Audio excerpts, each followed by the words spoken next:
Welcome to the Hustle and Flow podcast. A platform we use to explore varying perspectives and opinion through candid conversation. We chat about philosophy, business, and all things life. I'm Shaun the Hustle. And I'm Les the Flow. Let's go. All right, Shauna, I've got the topic for this week's podcast, and something that I guess is perpetually on my mind. Every now and then it'll differ in terms of its intensity of how it figures in my thought and my ruminations, but it's something that I continually think about, and it's a topic or word or concept around identity. So what is identity? There's no particular reason why I wanted to talk about that today. Like I said, it's something that's always front of mind, I feel, and it's something that is always questioned for me. Because identity, it's a funny thing. Like if I asked you in a general sense, what is identity? What is it to you? What would you say? I would say for identity, if you would just say that word to me, I would say it's, first thing comes to mind is who you identify as, right? So it's like who you as an individual think you are. But then it also extends to who you as an individual want to be. Yeah. That's what identity is to me.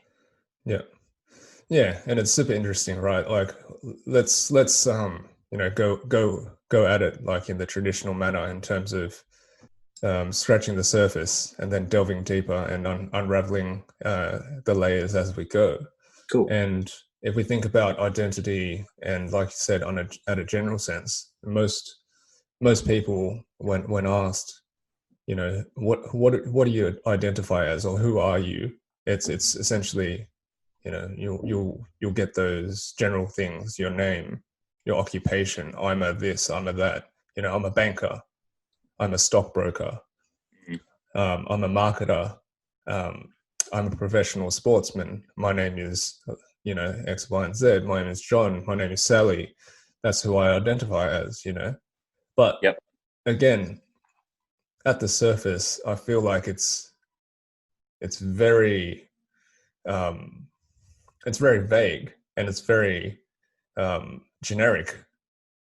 Like if an identity is personal, then those things can't be who you are, so to speak, because many people can hold the same roles, hold the same names, and play the same roles in society, right?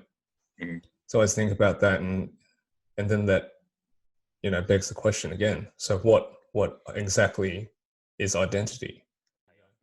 But yeah, I think there's a few things that are swimming around in my mind, and it's like there's your inner identity, who you identify as yourself, and then there's who you want to be seen as out in the world, and then there's also other people's perceptions of you, which is what they think your identity is. So there's these three layers to it for me, right?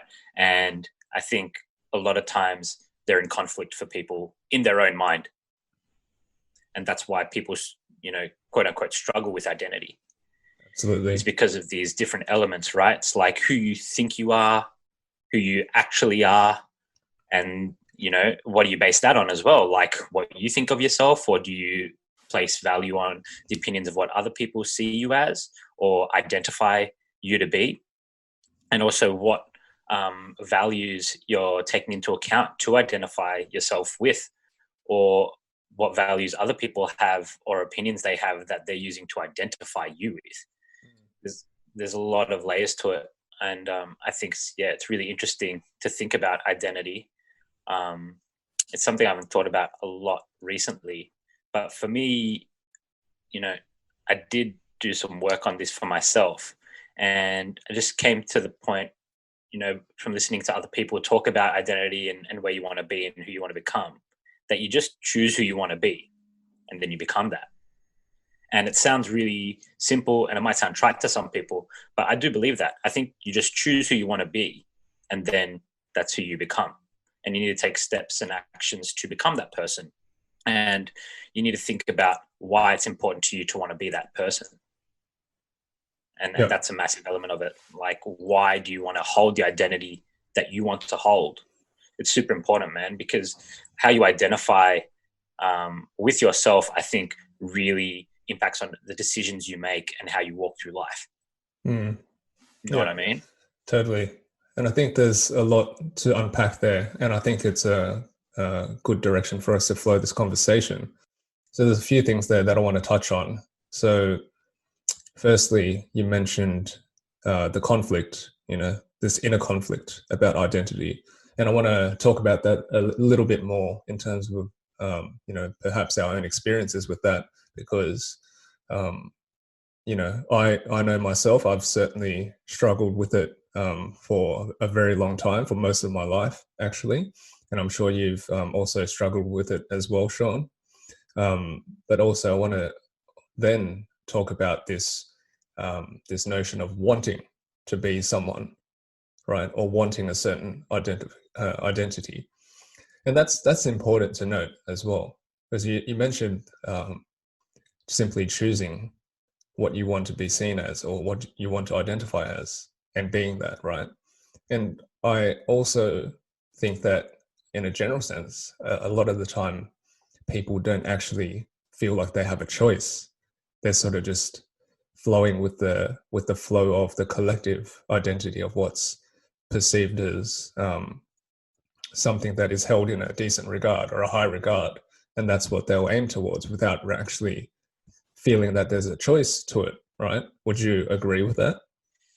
Yeah, I would. I think it's a part of that is also coming to taking responsibility for yourself or not. You know what I mean? Like whether you choose to forge your own identity or whether you're letting your identity be dictated by the opinions and views of others. But Totally. I would agree that a lot of times people let outside forces or a collective notion from a group or people around them, it might be like some of their family and some of the friends that might go, oh, like he's shy, or yeah, he's always larrikin and stuff like that. And then you take on that identity because you've exhibited some type of quality that people have latched onto. And then if you hear it enough times, it kind of becomes your identity. And if you're not taking responsibility for forging your own identity, I think it's very easy to take that identity on and think that's who you are. Yeah, for sure. Like responsibility is a big part, but even before we are able to take responsibility, it's that level of awareness of whether we are aware that there is a choice there or not. For sure. For Yeah. sure. So I think that's key when we're talking about this conflict of identity, and I want to talk about that a little bit more and unpacking this conflict. Now, I've talked about this quite a bit on the podcast in drips and drabs in terms of uh, whatever identity crisis I felt like I had for most of my life, leading up until my late 20s, early 30s, and it really took a catalytic moment in my life to really pull back these layers and reveal the delusion or the falsehood that I had been leading as a life, and I think stories that you tell yourself, you mentioned that before, in terms of being dictated like a narrative and then taking that story on and then making it your own. That's important as well to note in terms of how you write your perception of what your identity is, right? And I think that's key to talk about. So if I talk to my own personal experiences, and I'd want to get your own take on it as well, Shaun. Sure. I've played many roles in my life. I feel like I have. I've worn various masks growing up. As a kid, I was, the geek, the nerd, who liked to play, with Game Boy and Pokemon and all that sort of stuff. I was the nerdy kid. And then when I got to high school, I wanted to break out of that mold because of peer pressure, of social pressure. It wasn't cool. You wanted to get with the cool kids, so I wore the cool hat then. And after the cool hat, I needed to level up, so to speak. So I started drinking and smoking cigarettes and things like that. So I became the social drinker and the social smoker. Then out of that, I went into a group outside of school when I finished high school, and congregated with people who like to play with cars, in the car scene. So I was a car guy for a bit, and after being a car guy, I was the anime nerd back again. That was like a bit of a closet thing for myself because, again, I think there was a little bit of a conflict there in terms of me wanting to just do what I wanted to do versus not being seen as a loser or whatever it is. Then I felt like I needed to get into the mainstream. Um, so I entered the corporate world in finance. So then I was a corporate guy. And then from there, obviously, corporates, they come with certain stereotypical behaviors, with partying and recreational drug use and all that sort of stuff. So I became the binge drinker and the alcohol, the drug abuser, things like that. So you can see that there's several like roles that I personally played, but I don't identify with that. Obviously, they were just things that I did for a certain purpose or intention behind them, right? Yep. I was trying to fit in. I was trying to identify with those roles so that I can, felt like I fit somewhere, right? Mm-hmm. So I want you to, talk about that a little bit for yourself, and if you had a similar experience throughout your own life, mate. Yeah. So for me, I guess, firstly, I've known you since probably which stage would I say? Probably like car guy. I think that's when we met. Yeah. And so, like, before I get to, the stages I've gone through, and that I want to talk a bit more about, your path because, I've witnessed part of it and I've seen like a very different change. And then with things that you used to do for whatever reason, or things that you may have thought you identified with at the time, and then how you've changed through those stages, I think is interesting to talk about. Yeah, sure. Let's stay on that for a bit. So, when I met you, I met you because I started going out with Christina, and you guys were in like the same, like you had a friend group then, and that's how I met you. And at that time, man, you were tall, like you were pretty athletic at the time when I met you, and then you started getting into the gym as well. You had, what car did you have at the time, man? Oh, you had the Cressida, and then you ended up getting your Evo, right? And then I'd known before that you'd had other cars that you'd modified and tuned and used to race and stuff. And you had, super styled hair. You're always dressed like really well. You always had latest accessories and stuff. You took care of your car like super, super well.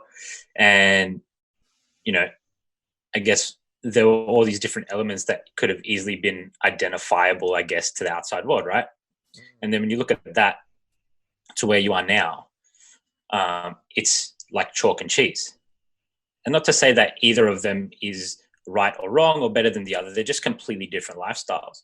But the one thing I know for certain is that right now is a life you've chosen, and that I know that you consciously identify with, as opposed to back then when it was a lot of what was dictated in our essentially our clique, man, and our friend group of what was cool. Like everybody was about having nice cars, or like a nice vehicle. Some of us had bikes, some of us had cars, and then we all got into the gym, I think, because we all wanted to be like jacked, right, and be fit and be seen as like those strong dudes because we were in our early 20s, and that's what you do then. And at the time, a lot of us we had corporate jobs. We thought it would be cool when we were young. We'd get corporate jobs and just push as hard as we could. And we all did, and we all did well out of that. But it was because like we wanted to be seen in that way.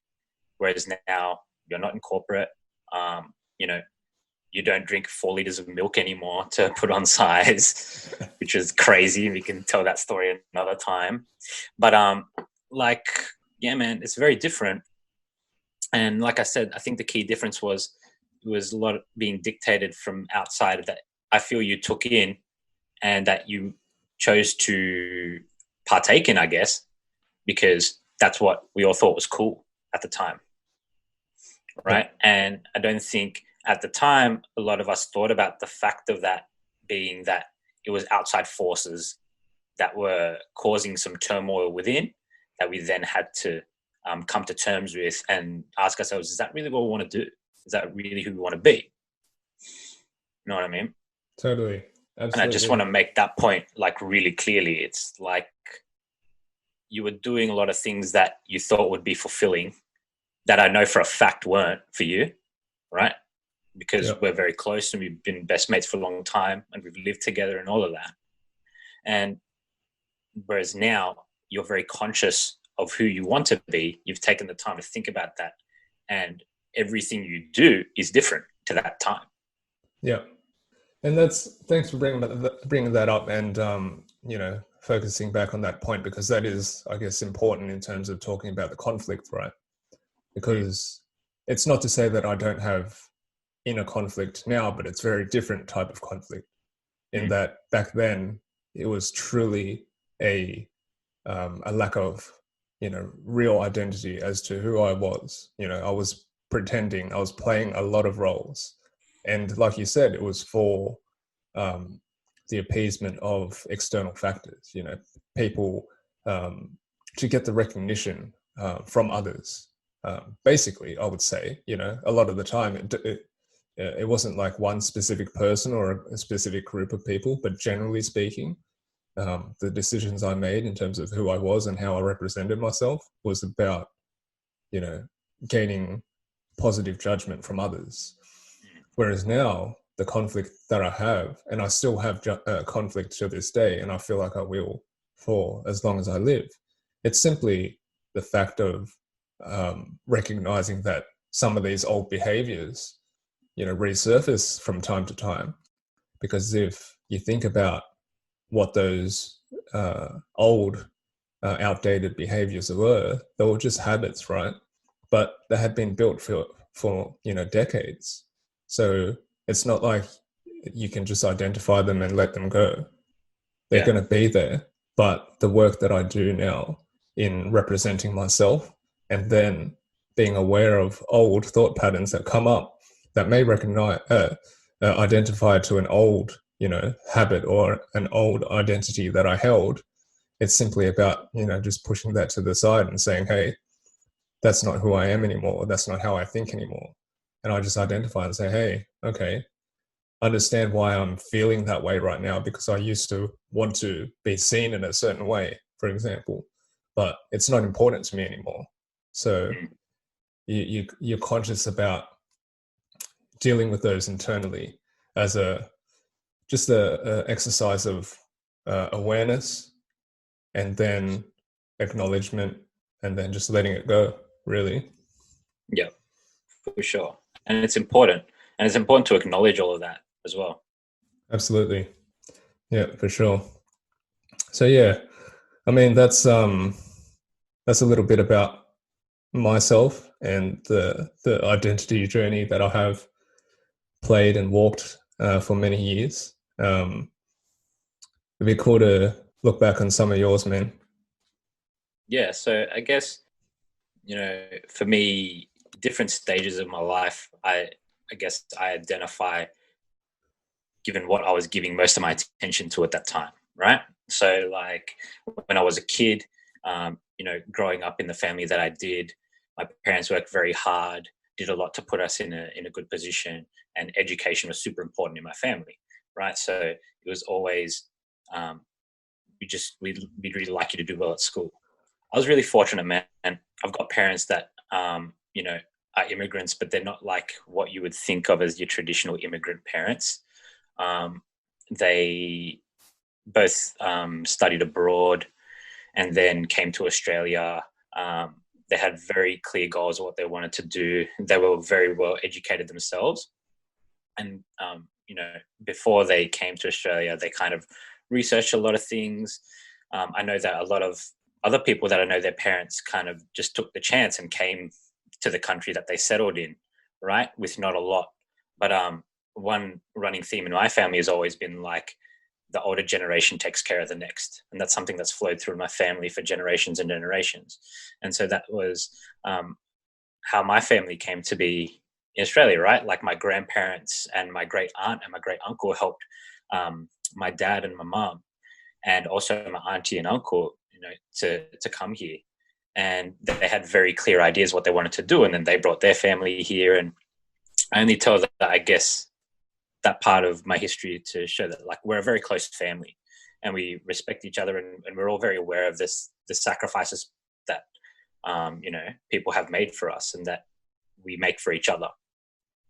So when my parents ask me to do something, it's never been like unreasonable. It's never been like some heinous, I want you to do this and only this, and you have no choice in it.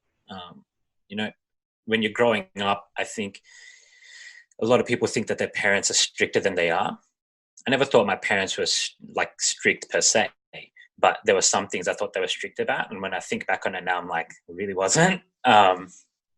It's just you see other people around you in different situations, and they might have a much more lax situation than yours, which turns out for them however it might. But you kind of want what you don't have, even from a young age.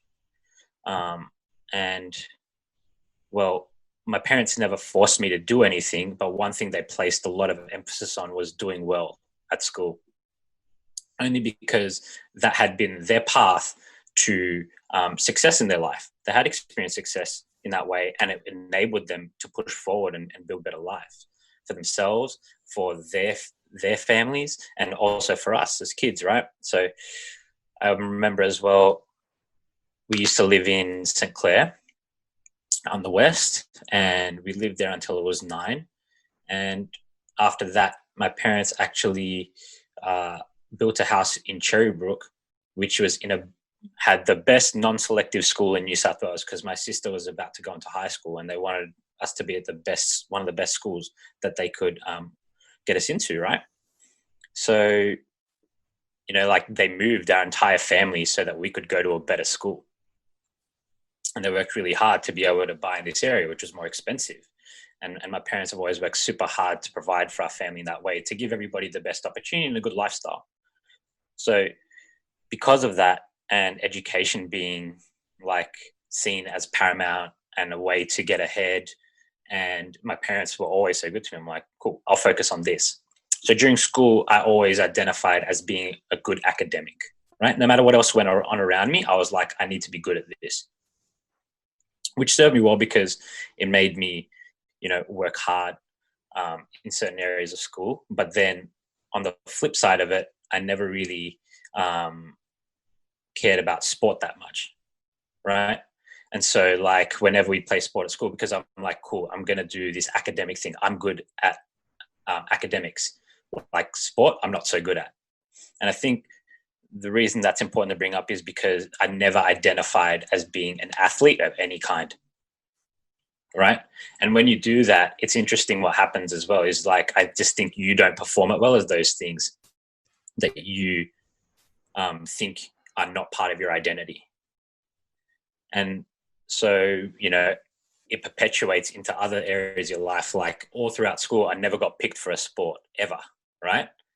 And shit like that, because maybe you don't think you're that good, so you don't try that hard at certain things. People around you see you're not that good, and they're like, I don't really want that guy on my team, right?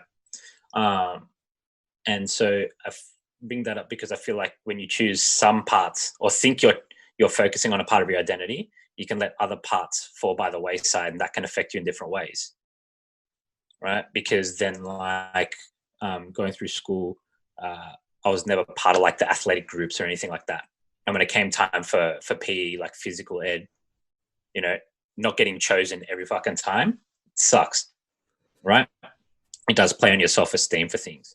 And then I was like a pudgy kid as well, because I always loved food, always eaten very well. My family loves food. It's always been around, it's something we all gather over. So I never wanted to not eat well. And back in the day as well, it wasn't like any of this focus on health as it is now, right? So like you drank a liter of Golden Circle Golden Passion, you thought it was healthy because it was meant to be juice, shit like that. So like, you're not really doing the best for your health at the time. So I was always a pudgy kid, and I kind of just grew up with that identity as well, you know. And because I was a bit pudgier, used to get teased for that and stuff. And like, I think I was fortunate in that I never took any of that stuff really to heart. Like, it didn't make me that upset as I know it does to some other kids. But I identified with that as well, right? And I'm like, cool, man. If I'm like the fat kid, and I wasn't like super overweight or anything, but I was like, if you're the pudgy kid and you're not good at sport, I'm like, we should really do this academic thing good. And also then through school, by focusing on that, and if you're going to do that, like, you want to be the quote unquote the good boy, you know what I mean? Like, I was by no means an angel, and you know, I had fun and I did things, but you kind of move down this path who you think you should be when you're a kid, or you like push back against it massively for some reason. But I just moved down that path. And so in high school, I had at one point, like, so like in primary school, I had really cool friends and really enjoyed that. And then I got into high school, and then, you know, being good academically, and I was like school captain and all that. I thought, yeah, I'll carry on with this. But then you get to high school, and then you have this kind of existential crisis of wanting to be cool. I just saw that around me, and I've noticed it in kids that go from primary to high school that are around me, you know. And so then I started hanging out with like another group of friends. And I guess the one good thing about that was a lot of those guys happened to be, you get placed in like a class, and we got placed in like the advanced class from 7th grade. So they were smart, but they were also like the cooler kids, and they would, you know, pick on each other and you know, all the teasing and shit. And you think that's cool at the time, and that's how you're going to be seen as being cool. But like, I never liked it. You know, I had like one friend from in that group who I actually could trust. And like, we were best mates, and we used to hang out like the two of us all the time. But like in our wider group, we were kind of douchey to each other. Not as in like me and my mate to each other, but like everyone was a bit of a douche to each other. Right. And so that part of my identity I didn't like. And through school, I started to think like, fuck, man, like, you want to be a cool kid, but it's about being shit to each other. Like, what the fuck is that about? And then I started to just, I can't remember when I had that realization, but like, I started to think about it, and I remember distinctly thinking about it. And then I noticed that, you know, I think it was like the 9th grade when you start to have class with another class except just your own, and you start to do different subjects, so you mix a bit more. Because like year 7 and 8 here in Australia, it's like you're in that class, you do all your fucking subjects, and then that's what you do. You're the same people all the time. You go recess, lunch, the same people. You're like 12, 13, 14 years old. And then like 9th grade, you start to do other subjects, and then I'd go into those subjects, and there was other people in there that I wasn't hanging out with, and those same boys that I was like in class with, I wasn't with them anymore. So I'd start making new friends, and I'm like, hey, these people are cool. And some of those guys were like the quote unquote the nerds, you know what I mean? Or people that the other kids and even my own group had like talk shit on at the time. And I'm like, wait, these people, they're cool, man. I like them. I like hanging out with them. And so I started hanging out with them a bit more. And then it was this like, oh, cool. Like, you're in the cool group and you know the cool kids, but then you hang out with the nerds as well. And people are kind of like, what the fuck are you doing? And it's like, I remember at that point, I was kind of like, you don't have to be just one thing. I'm really glad that like I had that realization early. I was like, you don't have to be one thing, because I was doing like well at school. I was a prefect in high school too, but then I was like hanging out with the cool kids, and they thought I was cool to an extent. Still used to get shit from them for some stuff, but everybody did. Then I was started hanging out like with mates of mine that other people thought were nerds, but I just like kind of didn't give a shit at that point. And then I kind of like broke away from that other group at one point. And it's funny because I remember as well, like one of my absolute best mates, you know, Jake, we were best friends in primary school. And then when we went to high school, we were like in different groups and we didn't talk to each other for like years. And then when I started making new friends, and then just after I had that realization when I was hanging out with my mates that were the nerds, like I was fucking nerd too in respects. And I loved it, like, because we did stuff that we liked. Like we played in a band together. We used to hang out. There wasn't any judgment between us because, you know, everyone was used to getting picked on for certain stuff. So we just didn't do it to each other. I guess we were probably just a bit more mature in that way. And then, so after that, I was like, cool, man, you can be friends with whoever you want to be friends with just because you enjoy it. That was it. And then started hanging out with other people. And through that, me and Jake, you know, connected again during school because he was part of another friend group. And then I actually ended up like, that was my group at school for the rest of school from like, I think 10th, 11th, 12th grade. And there was even a point where like those other boys I used to hang out with, they're like, oh, why are you hanging out with them? Blah, blah, blah. And I was like, at the time, you're not like, because I don't like hanging out with you. You're just like, oh, yeah, you know, like we hang out a lot. And that's what I'm doing. So after that point, kind of, we got into other stuff, which I just, like, we just enjoyed. And like in my friend group, I do things I actually like doing instead of going out and doing things that we all thought was cool to do, started doing stuff we actually like doing. And then, you know, finished school. And at that point, I kind of had realized in my mind that you can just do what you want to do. It's probably a much better way to move forward than to try to identify with stuff that you don't really like and then try and push through that. You know what I mean? Yeah. So totally. I started gravitating more towards just the things that I like to do and doing things for myself that I wanted to do. And one thing that was part of my identity for sure was like staying focused on my academics and doing well at school. And that was part of my identity of wanting to be, or being smart, right? Like I was always told from an early age, like, oh, you're gifted, right? And I think that's part of like what I was told that ended up forming part of what I thought my identity was, and bled into my actions, which actually formed who I was, right? Like, because I knew I had to be good at school. I did well at it. It was noticed. People were like, oh, you're smart. And then you keep getting told that thing. So then you identify with it.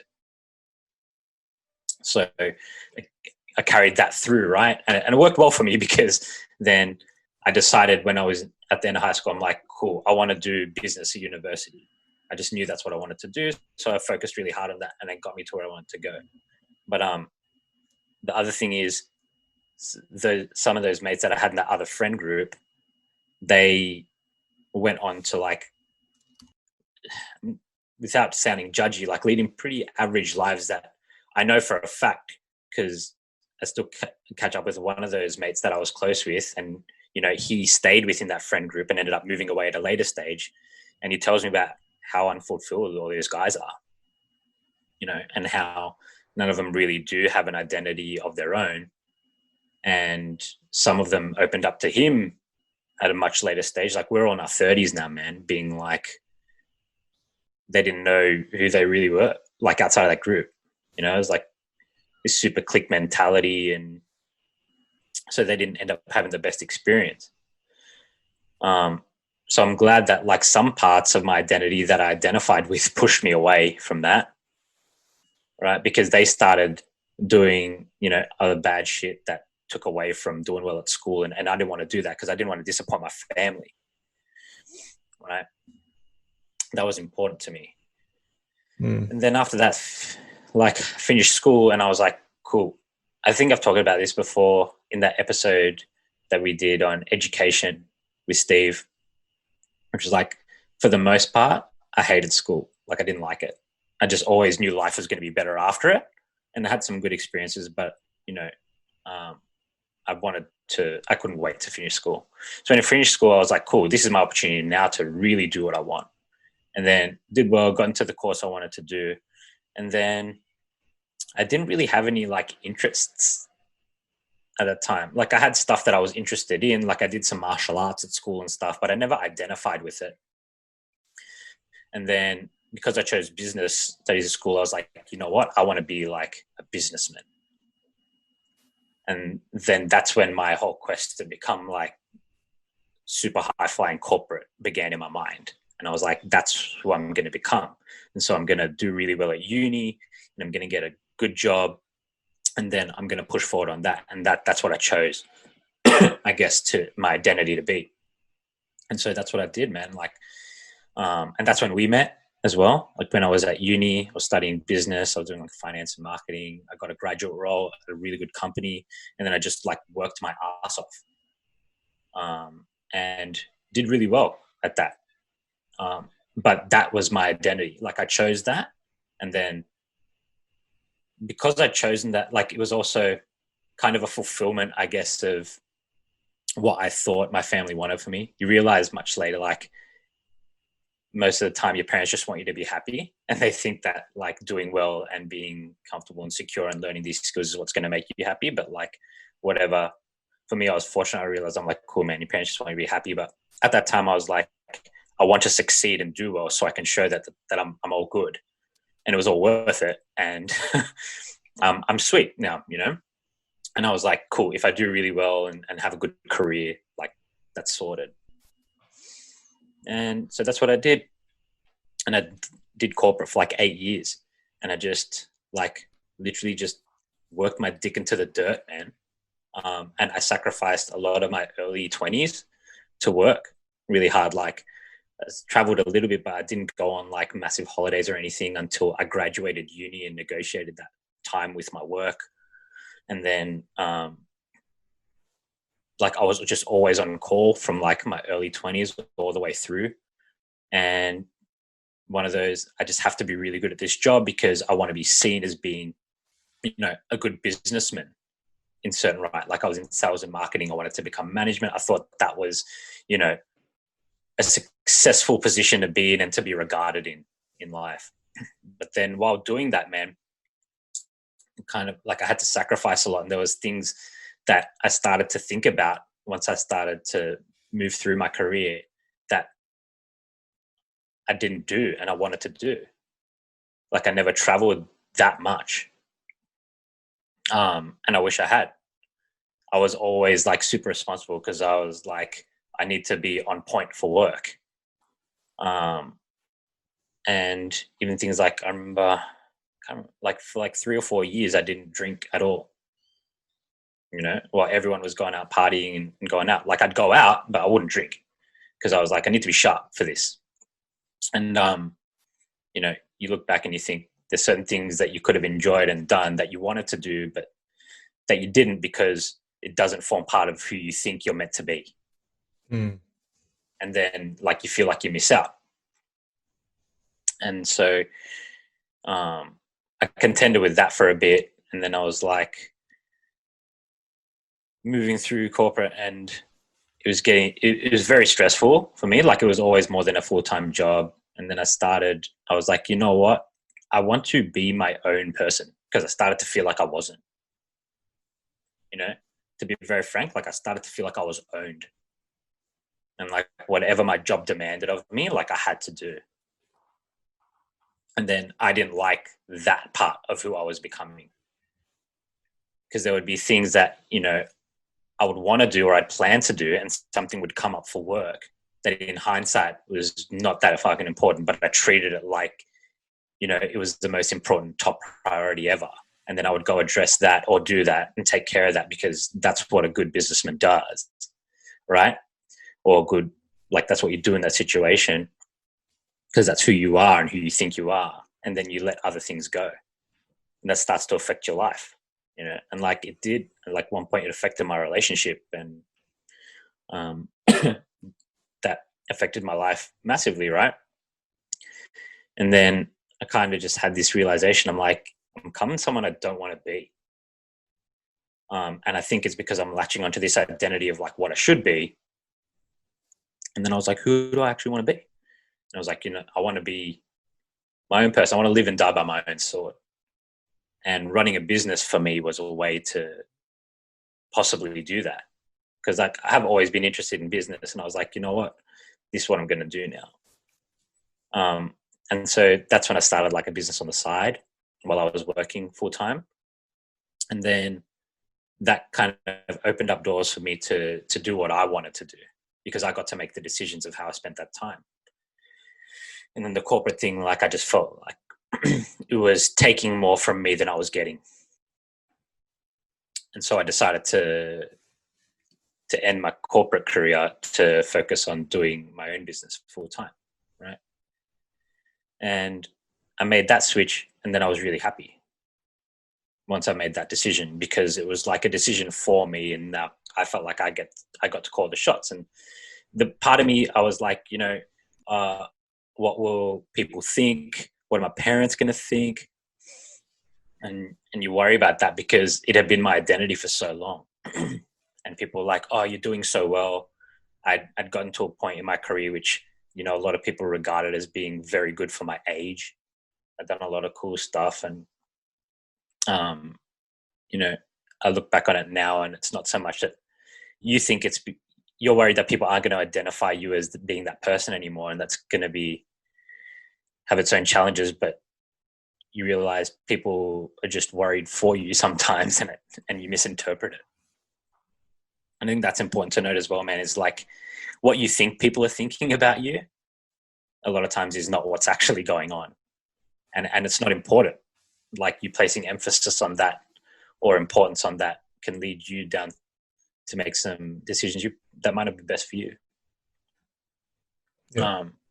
And so like that was one part that was actually hard for me to stop being like that corporate guy who was doing well and flying high, like for my age, because I was like, well then, like people just think I'm shit now, like because I knew I wasn't going to be making like that money. I knew I wasn't going to have the same lifestyle. I knew I'd have to, take a hit on all that.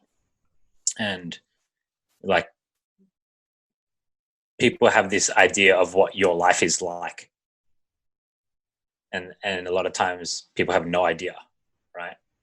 Like they see the outward parts of it and they're like, cool, it all looks great, but then you're not really down with it yourself. But you value other people's opinions. And at that point, I still did very much value other people's opinions.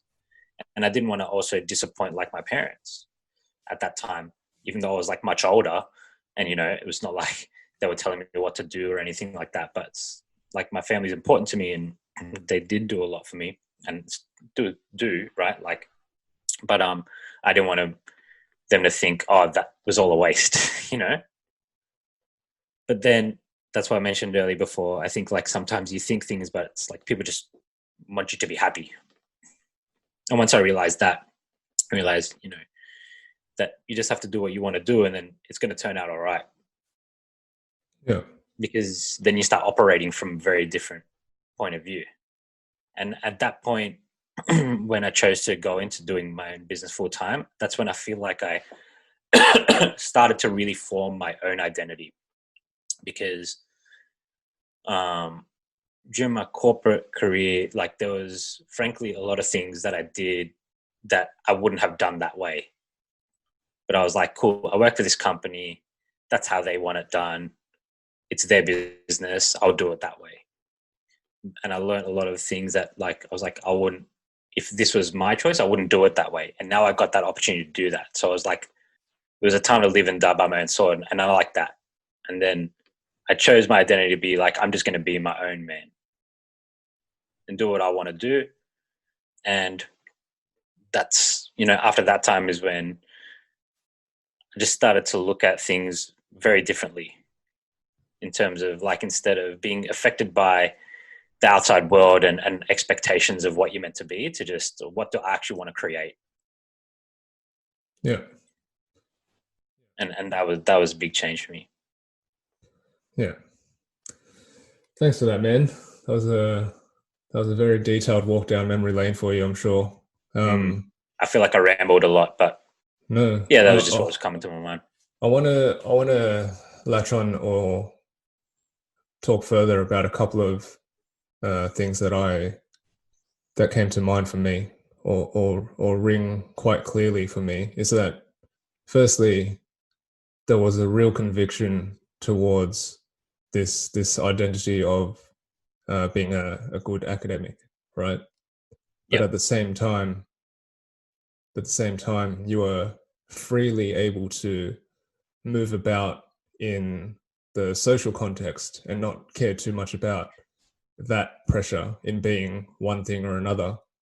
Mm. And you didn't let those things affect you too much, or you didn't cling too much to those stories that you were telling yourself, in regards to, not being athletic and all that sort of thing.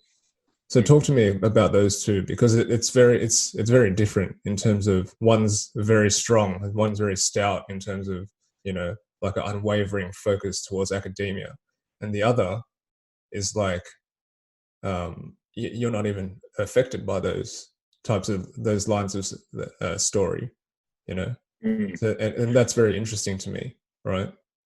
Yep. So when I think about it, I think I was fortunate that I was surrounded by some good people and mainly my family, right? And everybody's situation is different. And like, I'm not a massive proponent of luck.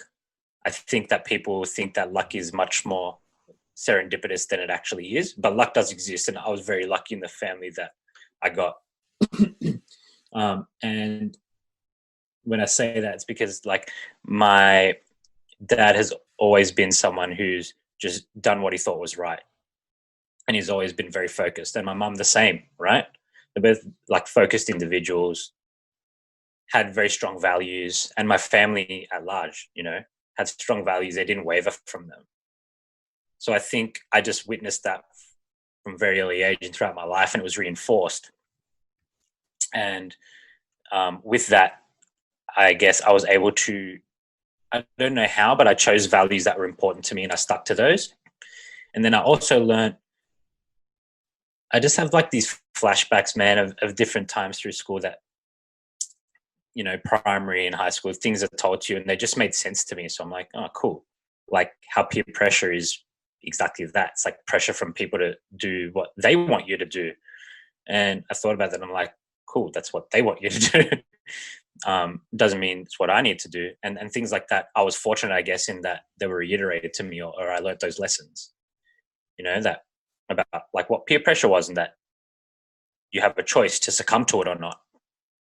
And I guess that's why I was able to make choices the way I did. And I'm not sure how, but like I also knew that what people think about you isn't everything.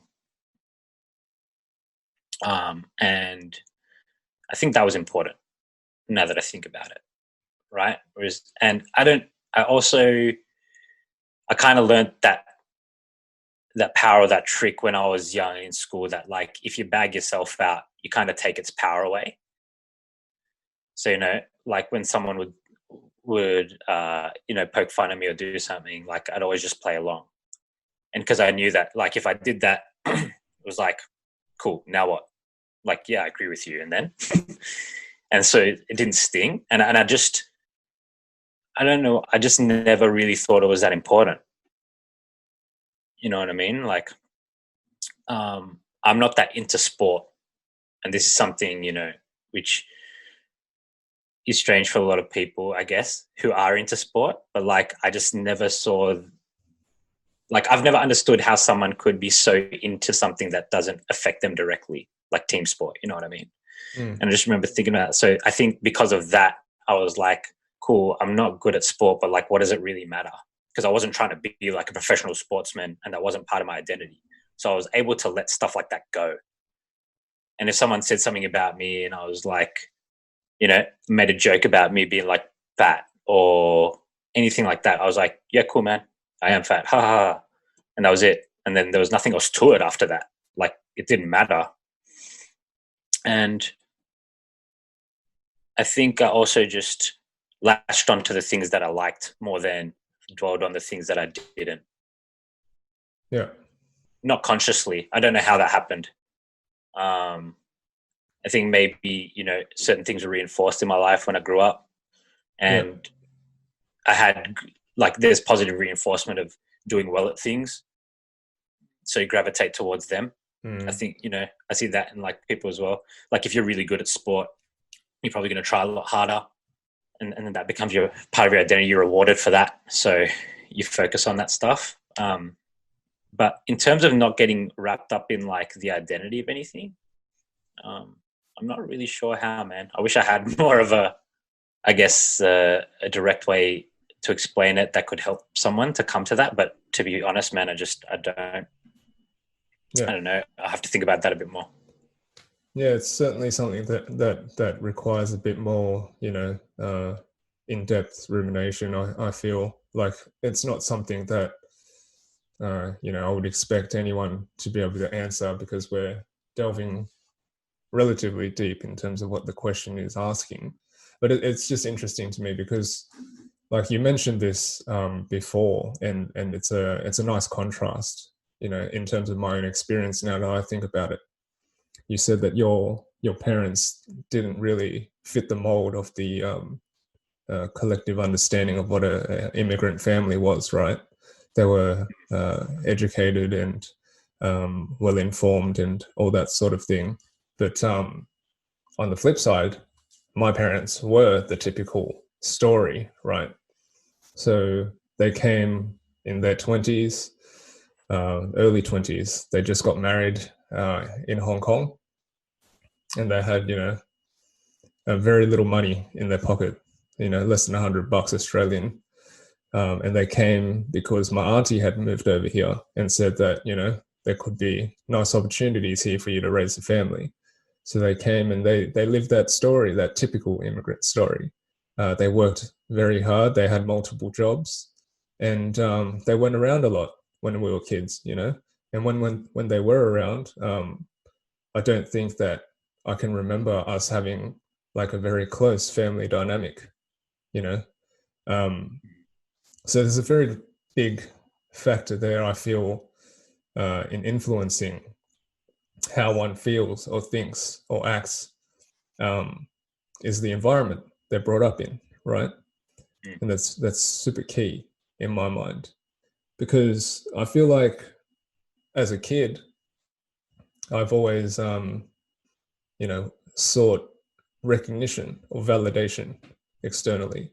And I don't feel like I necessarily got it from my parents, So I looked up to other people in my life. So my older brother, um, who again, we didn't have a great relationship up until we became adults, essentially, Um, so that didn't work out. And then in terms of the whole education thing, um, my cousins, who are all older than me, they all got into selective grammar schools, and I didn't, and that really that was like one of the things uh, that fed a story in my mind that I wasn't quite good enough or smart enough. Um, and it was really one of these things, because all these things really culminated in a lack of self-esteem growing up. I really, really had a low self-esteem as a kid, and in adolescence, even like out of high school, everything. Like the traditional stories of getting knocked back by girls in primary school. I remember distinctly there was this girl that in primary school that we quote unquote dated, but who the fuck is dating when they're like 10 years old or whatever. um we were dating, and when she was quizzed on it, she actually said, "Oh, I'm only dating him because his parents work for this, like, XYZ apparel store, which was like super popular back in the day, and she wanted like free stuff." And I was like, okay, that's like pretty fucking harsh, but whatever. Mm. And like that Oh, that's some early gold digging, man. yeah, like, and like that broke me, man. Like I look back at that now, like even during high school, I never had like the confidence to properly interact with girls that I liked, or talk to them, or anything like that, because I just felt like I wasn't good enough. Like I wasn't in the right. Who was I to approach these girls in that way? I just couldn't do it, and I never had a girlfriend in high school because I was just too afraid, like MSN and ICQ and things like that. That was my fucking uh, that was the perfect like coat of armor for me, in terms of talking to girls. So that those sorts of like experiences really fed into the story that I was telling myself, that I just wasn't good enough. I was like the only Asian at school as well, so I already started off with this mindset that I was different, and different being not good. I remember thinking in primary school that I wish I was a Caucasian kid because I just didn't want to be different.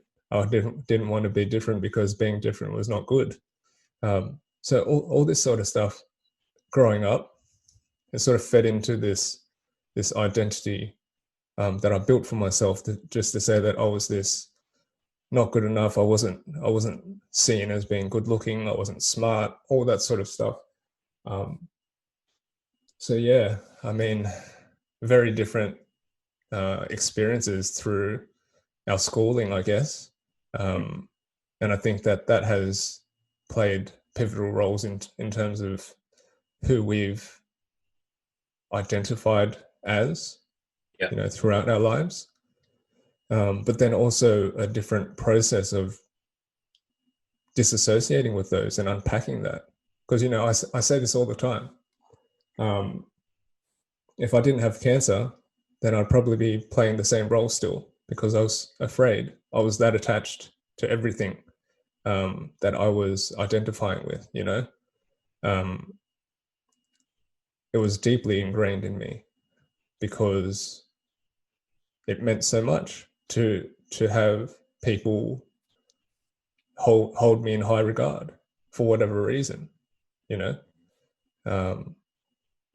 And I don't even particularly know why up until this point. Like, I thought about it. I've thought about this a lot.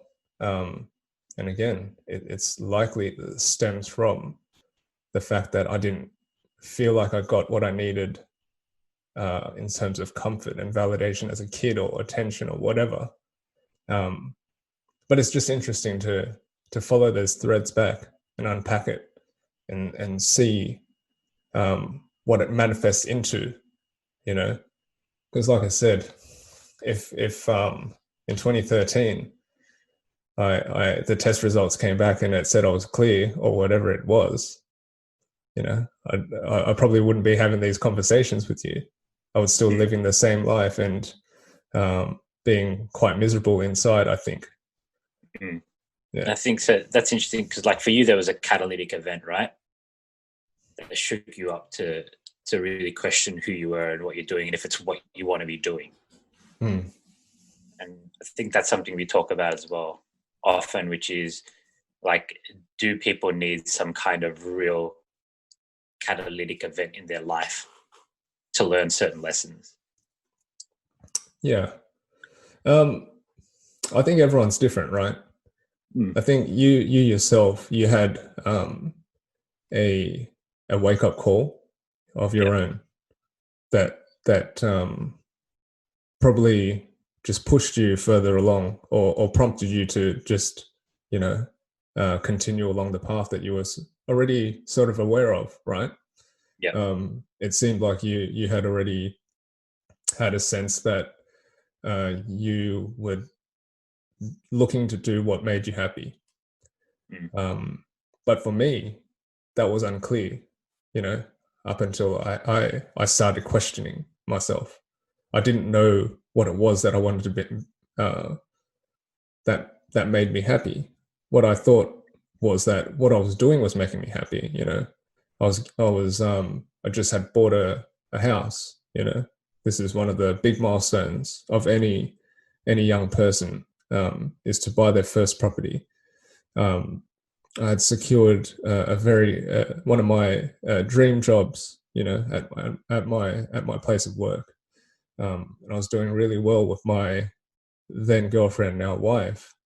So I was living the atypical life. of any average person, I suppose. But I don't think that I was truly happy.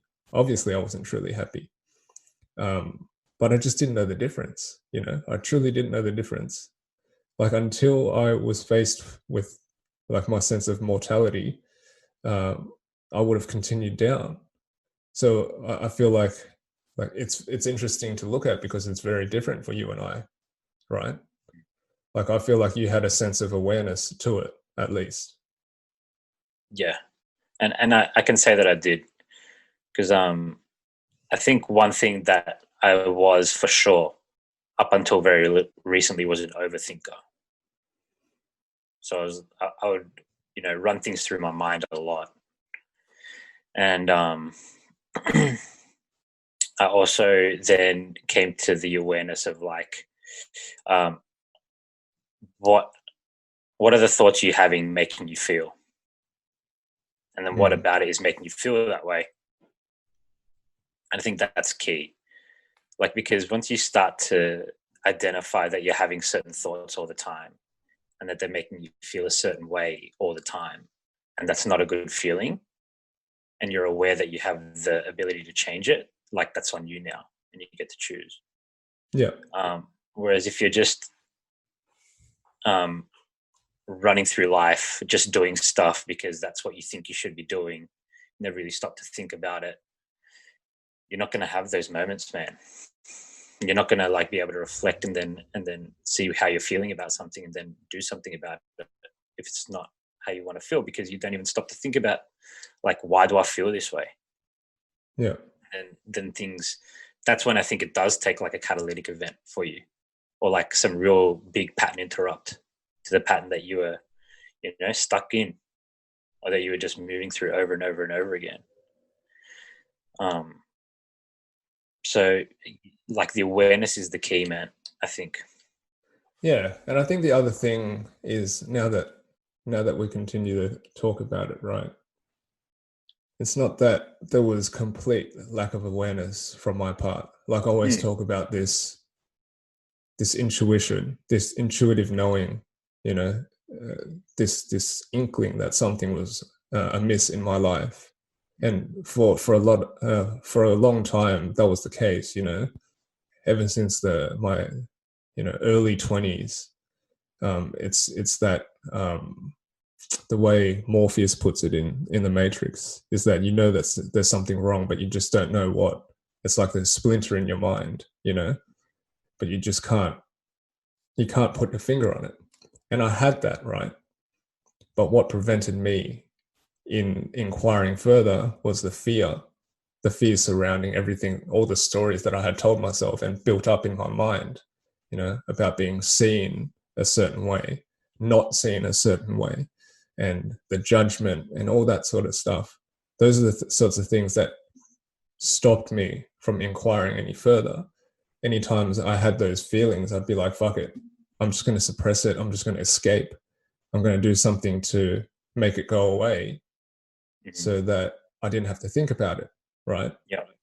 So that's why I started going partying, you know, drinking heavily, doing Yeah. doing drugs, doing cocaine and things like that, just so that I could escape. And then when I woke up, then I'd be like, okay, I wouldn't have those feelings again for maybe a couple of days, a few days, a week, or whatever it was.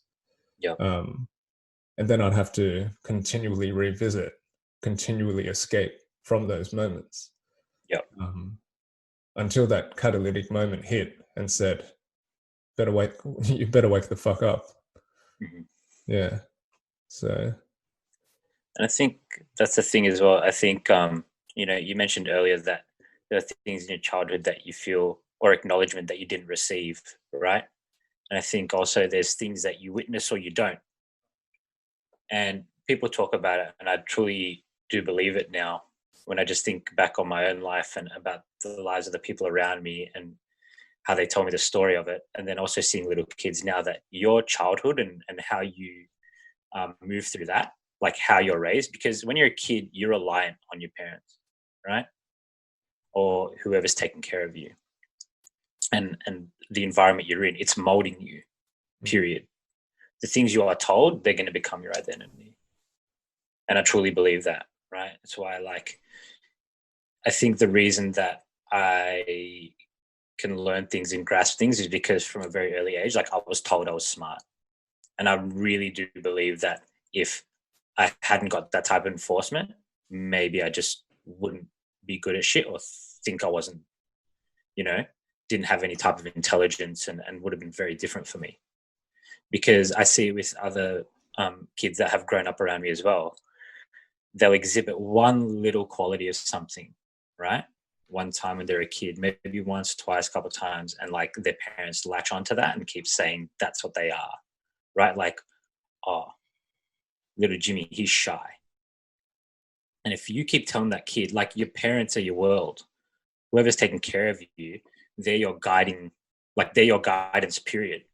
They're putting all this stuff into your mind, and that's the only information you're getting, right? Outside of maybe watching some stuff on TV, but for the most part, that's like what you're being told, and it's how you're being conditioned.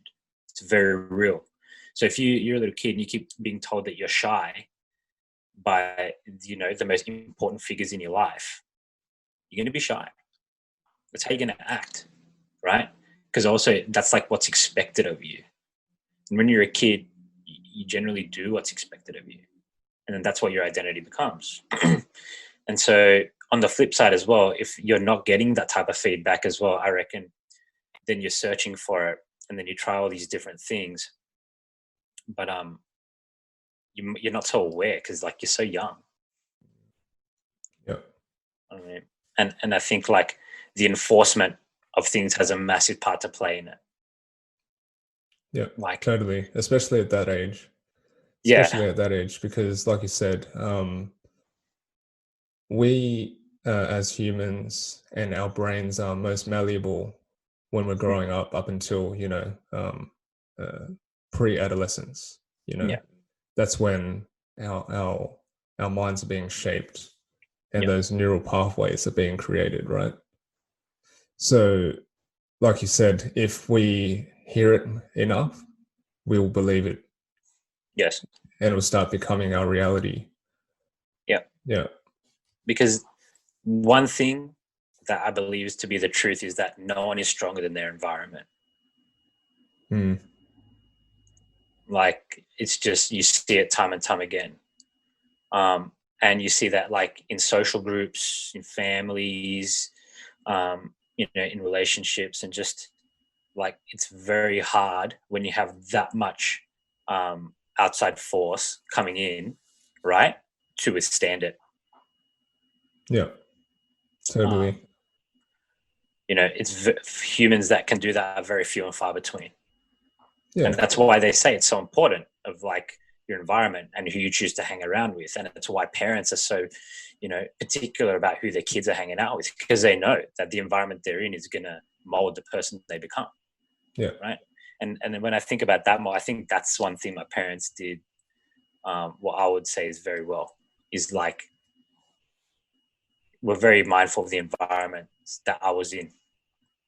Like they didn't control it like all the time, but on the weekends we would do things with my parents a lot. Like they would take us out, we'd spend time with other family friends, they were around, like they knew where we were. Like we weren't just like running around wilding out.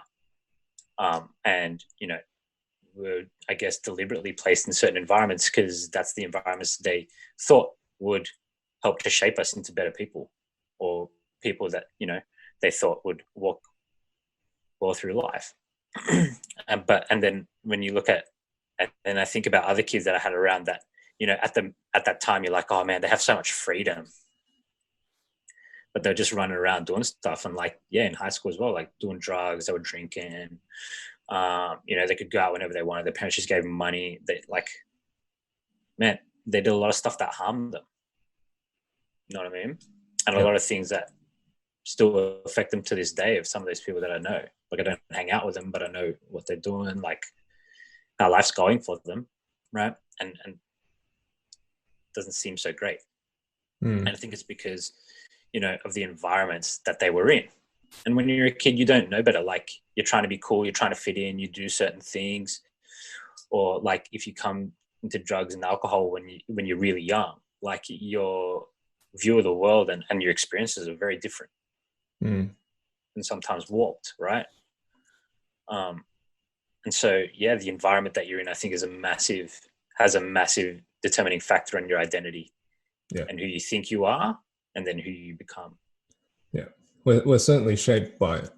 And like you said, no one is greater than the environment, right? And Mm. I think if you even pull yourself back one one step further, or pull yourself out and look at a more, holistic lens of the world, and it is the case, right? It sort of tells the story of society in that most people will march in the direction and in the manner that general society wants us to, you know. Mm.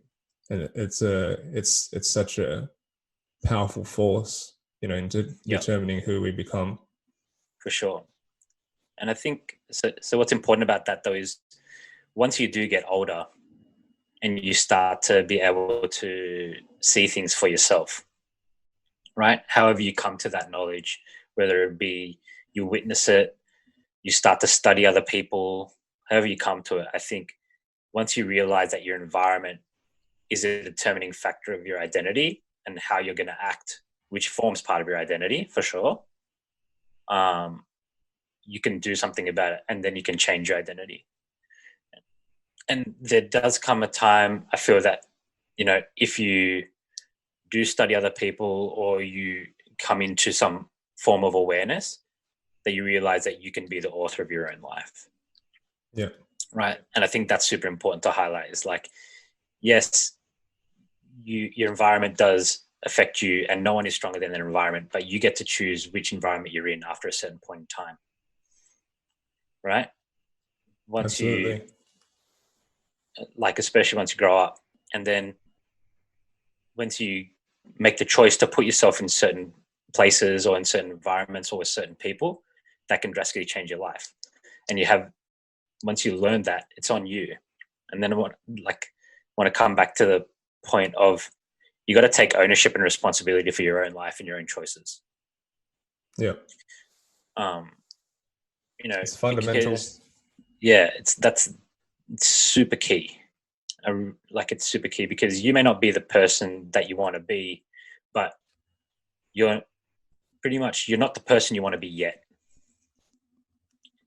That's what I would like. If you want to be someone, and you're not them, it's not that you could never be them. You're not them yet, and you have the choice and the ability and the power to become that person. Which comes back to what we were saying earlier, which is like you just choose who you want to be and you become that. And we all have that power. For some of us, the way you come to it might be, easier if you want to look at it that way, or there are definitely moments of serendipity where you come across something that changes your perspective, or people have events, like your event of being diagnosed with cancer that really made you question things and delve down a different path to the one that you'd been on, and caused you to question things. But usually, no one has a smooth life. No one has this linear life that just goes along a certain path. Everybody's confronted with things. And if you take time to actually reflect on what's going on and how you feel in a moment, you can do something about it. You can make a different choice. And in those choices, like, our lives are just an amalgamation of the choices we make, right? Like, it's a choice stacked on another one, stacked on another one. And you make enough of the right choices for yourself, you become the person you want to be. And if you make enough bad ones, it's very likely you're not going to be that person, and you're not going to like where you are and who you are. But they're all your choices. Yeah. And I think it's important to note that, the definition or context of good and bad choices, that's up to your own individual interpretation as well. You know, Yeah. not a collective, understanding of what good and bad is necessarily, Mm. right? And that's important to note. And that sort of ties into, I guess, the path that I want to take us down to the close of the discussion, mate. You mentioned there were fundamentally there's three elements of identity that we I guess talk about or think about. It's how we're perceived, how we want to be perceived, and who we really are, right? Mm-hmm. So I feel like we've covered the first two quite well. So to close off and to come full circle, right?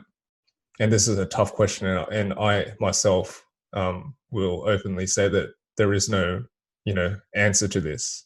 But let's talk about it and see where it ends up, right? So if you were to talk about how you've come to be who you are now, how do you feel, or what was effective for you to reconcile, your life, your actions, and the quote unquote real you, or who you feel you really are?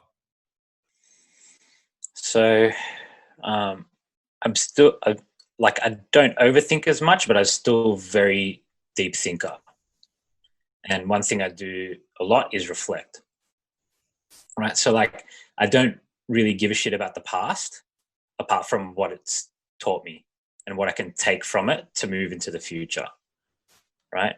So one thing that's worked very much for me is to reflect.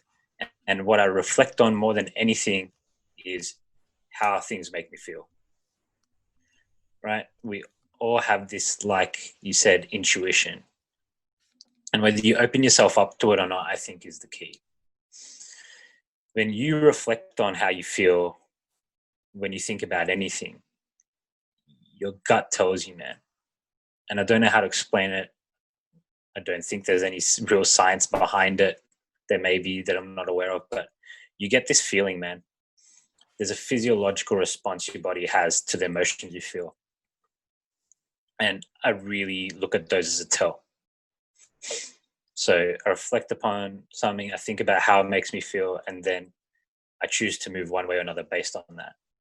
And in my life now, if something makes me feel bad, I try to think about why it makes me feel that way.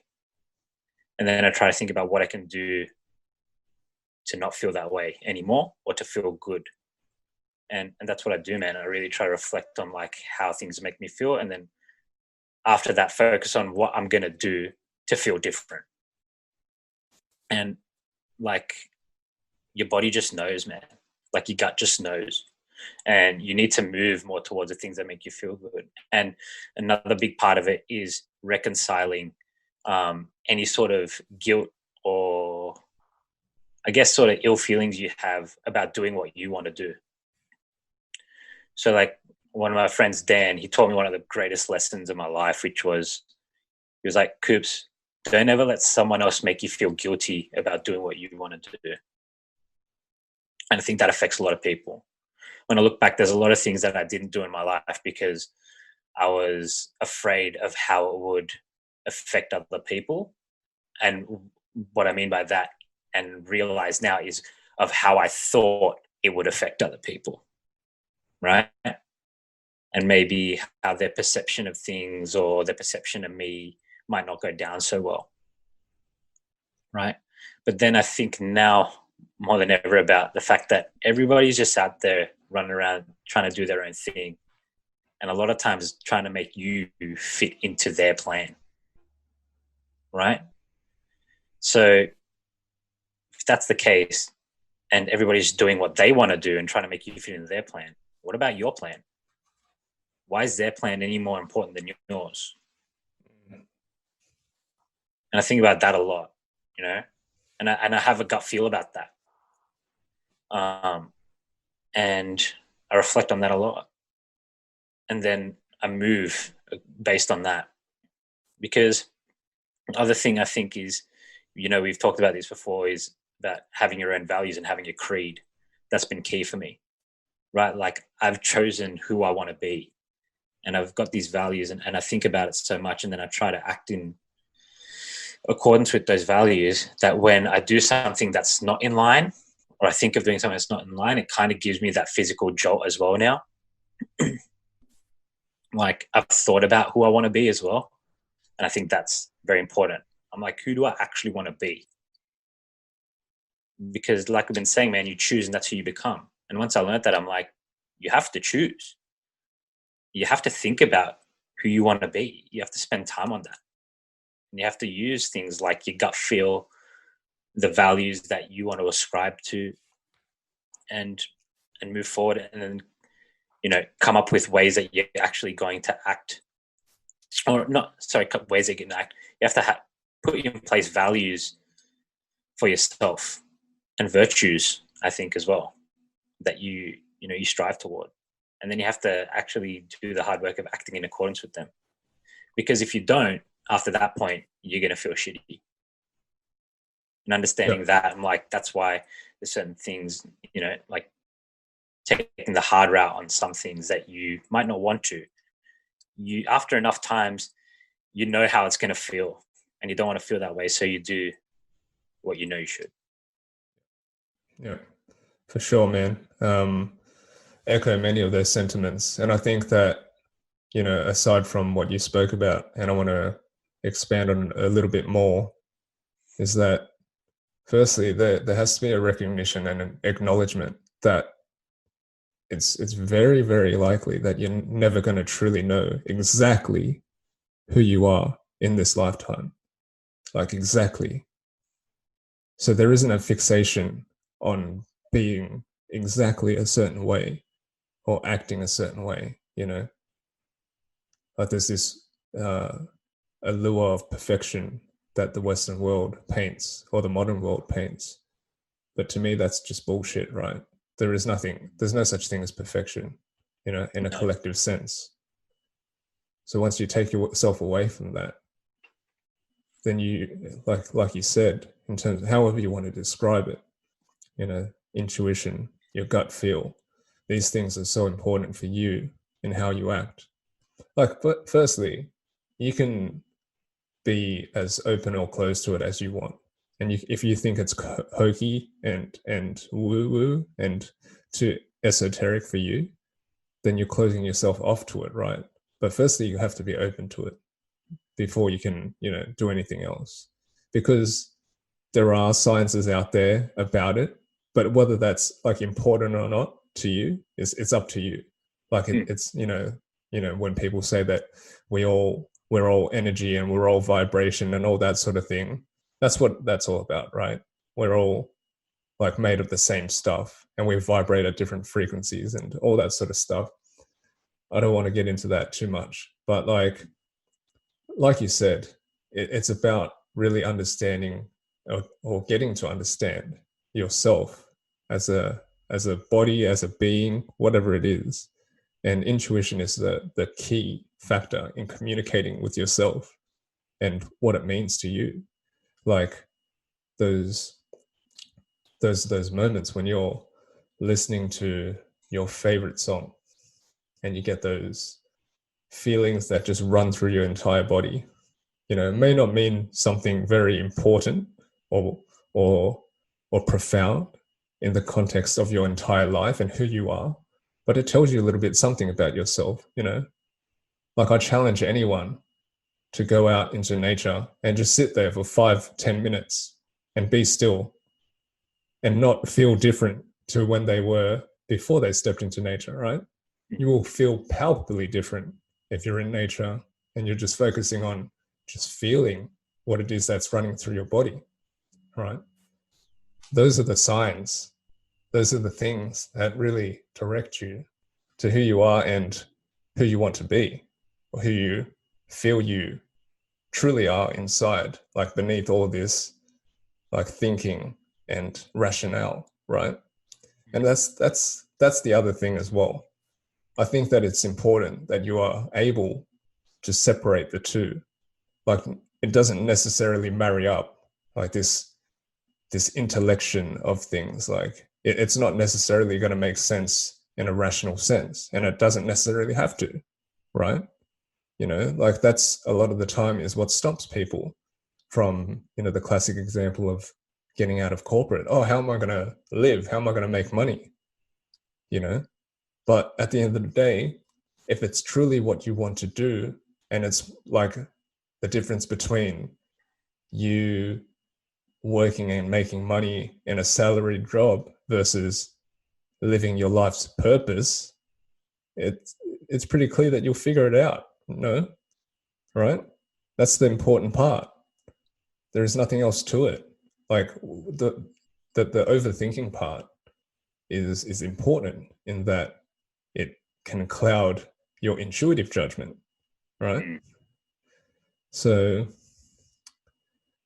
like I said, no clear answer to that, Yeah. and there is no clear roadmap for anyone. It's never going to be a cookie cutter approach for anyone.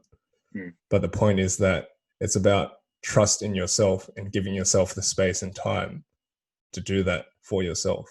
Yeah, for sure. And talking about intuition, it's one of those things that, like, when you can lend yourself over to your intuition and you do it enough, it's like anything else. Like, you come to trust it, Totally. right? And I also think that you don't need to know how everything works in a scientific manner for it to actually be the case, right? Like, if you step outside and you stand in the sun for long enough, it's going to burn you, regardless of how you think it works or not. Some things just work.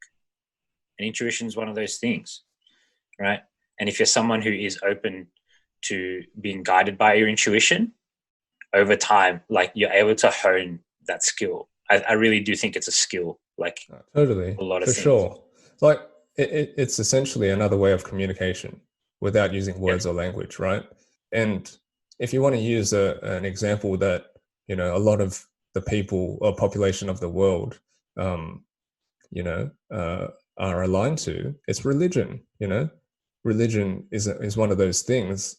Christianity and the presence of a god or whatever doctrine that you believe in, right? That you cannot prove with science, but still millions and millions and millions of people across the world are stout followers of these doctrines, right?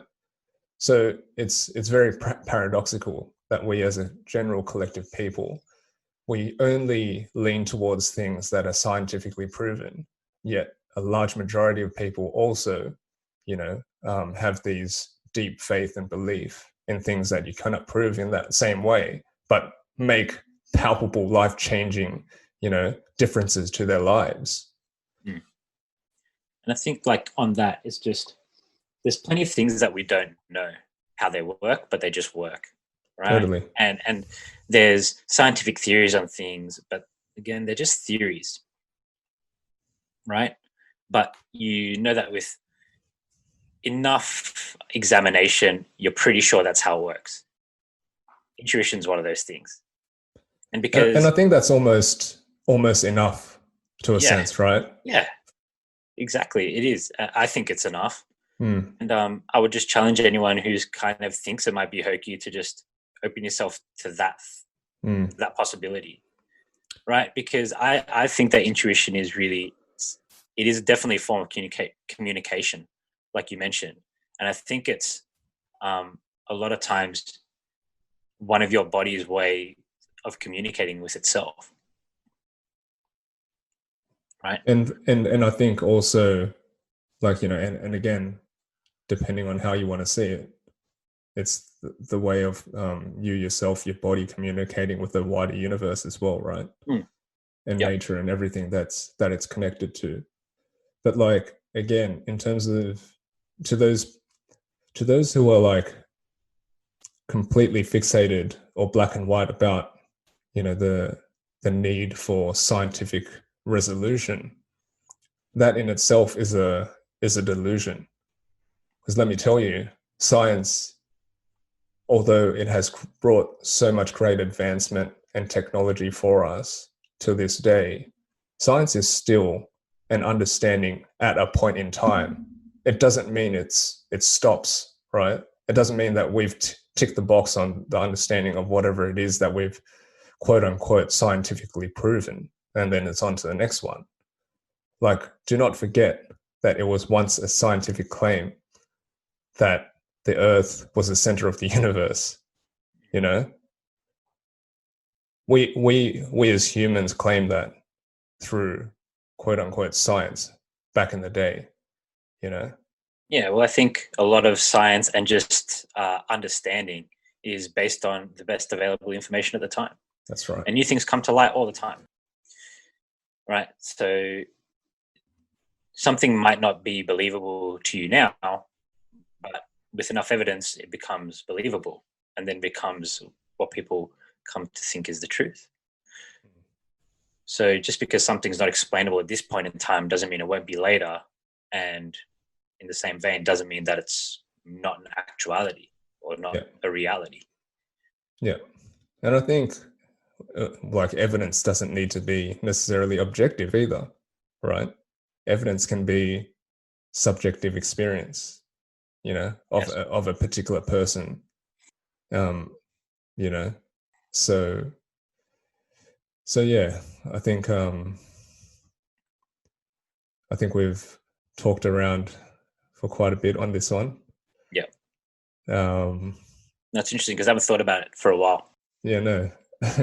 And I think, look, there's so much more that we can delve down, and so many other rabbit holes we can follow with this one. So perhaps it'll be another topic for a later episode. But yeah, we might close it there, huh? Yep. Sounds good, man. Where Yeah, can people cool. find you? Yeah, so you can find me on findingspace.co. That's my website. Send me a message or an email through there, or through my social pages, Facebook and Instagram. The handle is at findingspace.co. And you, mate? Best place to find me is on Instagram, Shaun_Coop, which is SHAUN_Coop. And we also have our email address for the podcast. So if you'd like to reach out to us, perhaps be a guest on our show if that's something you'd be interested in, or if you're a listener and you've got something that you'd like us to discuss, just shoot us through an email to thehustleandflowpodcast@gmail.com. And as always, guys, just a little fee. If you got something out of this conversation today, a little nugget or penny drop for you, something that you thought would be interesting for someone else to hear or ruminate on, please just share it with one other person. It's how we grow the podcast. We just want to get these conversations into the ears of other people, so it provokes some thoughts for them and also helps them to improve in their own lives and think about things that perhaps they didn't think about before. Cool. All right. So until next time, guys, we'll see you next episode. So thanks for listening. Thanks, guys.